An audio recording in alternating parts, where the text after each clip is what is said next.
You all can introduce yourselves. Hey, I'm Jack Grace. Go to NC State, like they said, doing computer science. Hi, I'm Aaron King. I also go to NC State with Jack. Hi, I'm Jaden. I also go to NC State with both of them, and we're all in computer science. So Yeah. Hi, Awesome. sorry. Twitch chat. It's me, Jason, and Anuj. I think you all knew that, but just in Yeah, case, sorry, our audio. I think that one's familiar. I think we've been here before.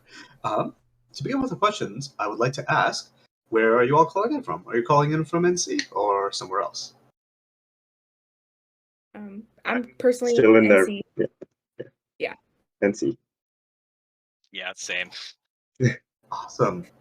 And I'd like to ask, what were each of your roles during development? I know that we have a couple of CS people, so I'd like to figure out who was responsible for what. Yeah, you can start. Oh, okay. So I did programming. My part of the program was largely on the passenger generation mechanics and dealing with the money, happiness, and reputation systems that were going on throughout the game. I also did the audio, the little bits of audio that are in the game, and one very notable piece of art in the Toll Troll. That was mine. We love the Toll Troll. I was responsible for kind of the whole train scene, like with the train movement, the upgrade ability, and I also did the map design. And then the Jabberwocky drawing was mine. Jabberwocky was a close second, but the Toll Troll is on another level. Of course. I did all the boring art. I did all the other art except for the Jabberwocky and the Toll Troll, which are obviously incredible, and I love them so much. Still, it is impressive that the rest of the art didn't make it conflict or anything. That was really cool. I'd like to ask, how did the game get started? What was the basic idea that made y'all go, let's make this game? The basic game got started. It was a class project, so we had the theme of entering Wonderland, and Jaden proposed the idea of a train creation game. I think it was. Yeah. And it kind of took off from there, and we just made it our own, really, and from train management to creating its own little world and going across it, and how you can kind of affect the world as you go across. But yeah. I do definitely see that like trade management still is there, like very much. You have to plan like pretty like surprisingly far ahead, which I didn't do the first time. Or yeah, the first time. Yeah, that was. I failed. I lost the toll troll on like my second go around. But Yeah. I'll get you. yeah, no, it's like he's sneaky. I went for the famous one. Like I got a famous person. I was like, I'm like tunnel vision. I'm getting this fame, and then it all went downhill from there. Yeah. Those little traits were very fun to add in. It was really interesting. Like it gave me like a genuine decision. Sometimes I was like, I wanted to take this person like this like an antisocial person, but my trade was like there was only one slot left, so I was like, this is not gonna work out. Yeah. Like I found myself genuinely like caring for the passengers. Like if somebody like even if somebody was like didn't have a lot of money, I was still like, I'm gonna let you on because you seem like you need it. Like it really did help with like the replay, but like the replayability of like okay, like this is a new set that I can go for. These are new towns, so that was really cool. How long? So you mentioned that it was a class project. How long in total have you been working on the game? Uh, I think we started in would we have started actually working on, was it about March, I think? I think we talked Yeah, it about was the like idea for the end game of earlier, February. but like yeah, right around end of February, early March, I think was when we started working on the game.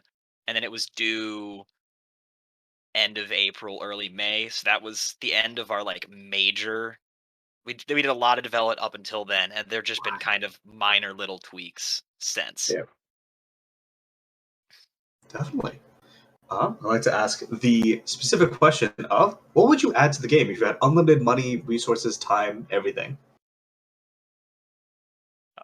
My first answer would be a tutorial Yeah. because we do not explain how to play the game at all. For the audience, do you want to give like a really quick explanation, just to make sure that those who are watching can like be able to get it? Because I remember that like the first time I was a bit confused of like, where do I go? What do I click? Yeah. I guess I could just go a really fast rundown. So yeah, you're controlling the train. There's two major portions of the game. The one portion is when you're out on the map with the train and it's moving. You can hit the space bar to zoom in and out, and then you'll come to stops at a little fork in the path with signposts.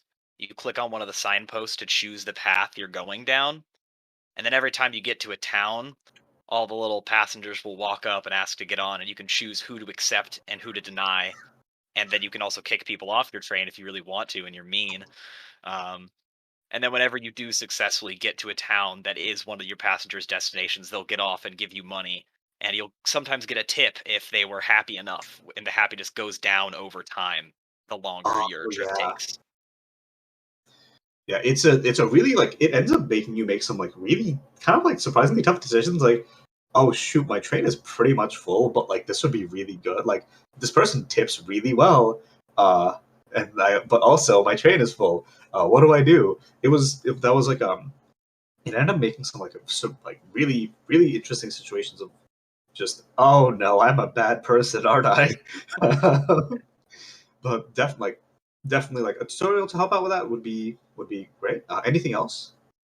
I'd like to add a save system to the game so that we can really see how long people can go for. Yeah. From an art standpoint, I'd like to add a lot more UI buttons and like add a bit more like passenger characters and like assets and all that. And just kind of decorate the world a bit more. Because due to the limited like class time, I wasn't able to get as much done with the decoration part as I wanted to. But Right. um, The UI had to be like so functional at least. yeah, Like I can see there being like for like the attendance scroll, like an actual like of like scroll of paper. Especially yeah. yeah, like I can like that would be really cool. I think that the game still works really well and the art style is still like really consistent. But like more time is always is always good. Yeah. For the next, I'm going to ask a couple more questions before we wrap up for today. But for the next question, I'd like to ask, what was the most difficult part of development for you all? I think it might vary a little bit between each of us of which Wait, parts. like each of you can answer your own personal particular. difficulties. For me, it was getting the talking working, the little dialogue system. Because we had this whole thing of just since we were doing it quickly, to pause the game play, we just kind of set the time scale to 0, so it stops moving. So it was just coming up with a lot of things that weren't reliant on the time scale and could all still function with like time passing. So I was looking into a lot of new things that I hadn't exactly experimented with before. Right. So That makes sense. For me, my art program was showing in beautiful colors, and then whenever I exported it to be put in the game, it very dulled down. It dulled down a lot, and it and it made me really sad, and I couldn't find out a way to fix that. But Right. hopefully I can learn how for to the fix art that. gallery game. Yeah, for the art gallery game, we also had a section where there's one piece. There's one piece that like has some incredible colors, but it's just Unity compression. Like it didn't. Yeah. It ended up making it like slightly. It still works, but it's it's one of those things. Yeah. For me, I'd say the most difficult thing I probably worked on was like the follow car. Like the way the movement was, the follow car kept on either like catching up to the train engine and like going inside of it, or it would go too far away. And so it just took a lot of like messing around with it to find different approaches to make it work. Probably a lot of like just math, like figuring out like, okay, Yeah. what does this number do? Too I'm a much math. physician. I'm a physicist now. So, with that, I think that we're gonna have our last question, which is there anybody that you'd like to shout out? Anybody that you'd like to mention? Anything like that? I'd say our teacher, Alexander Cart, he was a very cool dude. It was a great class. Made this project happen. So yeah. he was very supportive of the project and all of its, forms. Mm-hmm. He also said it was one of his favorite games. So that made It was a lot of fun fun. Of the Legends players a lot, so that made me. But that's okay. I understand. Awesome. And with that, I guess that we will wrap up for now. Thank you for taking the time to speak with us. This is Passerby. If you want to play it, it's available on the website, and I believe that we can have it linked in Twitch chat as well. Thank you for taking the time to speak with us, and we will see you on the next game. Thanks for having us. Thank you. Thank you. Thank you. Bye. And coming up next, Continuum from UCI. We'll be right back.